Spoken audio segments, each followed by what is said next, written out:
ಕೃಪೆಯನ್ನು ಅನುಗ್ರಹಿಸ್ತಾನೆ. ಆಮೆನ್. ಯಾರಿಗೆ ಕೃಪೆ? ಕೃಪೆ ಯಾರಿಗೆ? ದೀನರಿಗೆ.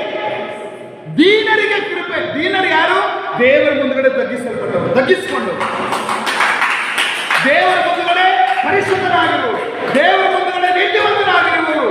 ಅವರ ಹೃದಯದಲ್ಲಿ ಹಮ್ಮು ಇರುವುದಿಲ್ಲ. ಆದ್ರೆ ಯಾಕೆ ಇರೋದಿಲ್ಲ ಅಂದ್ರೆ ದೇವರು ಅಹಂಕಾರಿಗಳನ್ನು ಎದುರಿಸಿದ. ದೀನರಿಗಾದರೂ ಕೃಪೆಯನ್ನು ಅನುಗ್ರಹಿಸಿದ.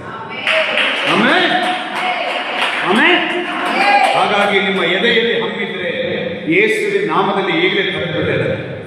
ತಗ್ಗಿಸ್ಕೊಳ್ರಿ. ಪ್ರೀತಿಯಿಂದ ಮಾತಾಡಿಸಲಿಕ್ಕೆ ಪ್ರಾರಂಭ ಮಾಡ್ರಿ.